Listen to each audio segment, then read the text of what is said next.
Hi there, I'm Andrea Koppel, and it's time for coffee, the podcast where you get to hear firsthand what the jobs and careers that interest you the most are really like. Hey there, Java Junkies. Welcome to another K-Cup mini episode of Time for Coffee. By the way, K-Cups come in 3 sizes, single, double, and triple shots, or roughly 1 minute, 5 minutes, or 10 minutes in length. So if you don't have time to throw back an entire caffeinated career conversation, these K-Cup mini episodes of T4C can give you a quick caffeinated fix, whether you're on the go or you only have a few minutes to binge. So grab your mug and take a chug, because it's time for a caffeinated career double shot K-Cup with my guest, Maria Ressa. What was your vision at that time for Rappler? We have 3 pillars of Rappler. So the elevator pitch of Rappler was simple. We build communities of action. The food we feed our communities is journalism, right? And that's important because I had struggled, Andrew, I struggled with this the entire time we were with CNN because we live in our countries. I live in Southeast Asia. And yet I take the stories, translate it to a Western international audience, and then we throw it in a black hole. Living in the Philippines, when I chose to come home and live here for good, living here, I wanted impact. I wanted journalism to be a force for good, right? To have positive change forward. And, at the beginning, look at how I dragged the Kool-Aid. Our opening salvo was social media for social good. We had annual social good summits. Social media for social good was a few years, and then it became tech for social good, technology to jumpstart development, because there really is tremendous power to reorganize and change our society based on technology and data. And I was hoping that in countries like ours, technology could do that. But I guess the 3 pillars that we had is simple. It's still our pillars today. Technology, journalism is the second, and third is community or civic engagement. Right? We build communities of action. So in the dystopian world we live in now, which is, starting in 2017, Freedom House said that in at least 28 countries around the world, cheap armies on social media were rolling back democracies.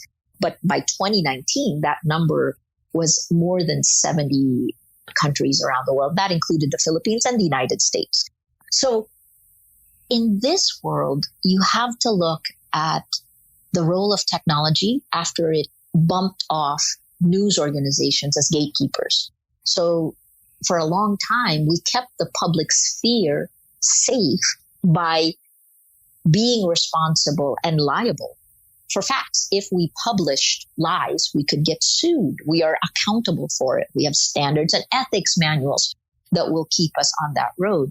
But what happened when news organizations are no longer the gatekeepers and tech took over that role?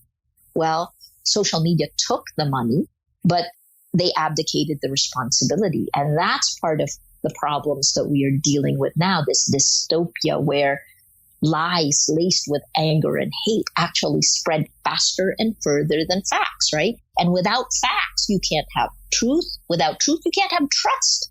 So without any of that, you can't have democracy. And oftentimes, news organizations come together and they say, we have to restore trust. We have to do something. And every time I'm on those things, I just say, guys, it's not in our control. Because the very platforms that distribute the news today, the world's largest distributor of news is Facebook, prioritizes the distribution of lies over facts. That's a fact. That's what the data shows us. So you can actually say that it is biased against facts and biased against journalists. So in this world, you need to get technology. That is the distribution platform. So how do we deal with that? The second is journalism. How does the form and substance of journalism change to these times of information abundance versus scarcity? And then the third part is community, right? Civil society, civic engagement. Again, you go back to our mission. We build communities of action.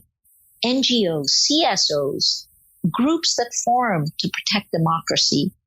How do they know which direction to push in? How can human rights organizations push for certain actions, hold government to account when they don't have the facts.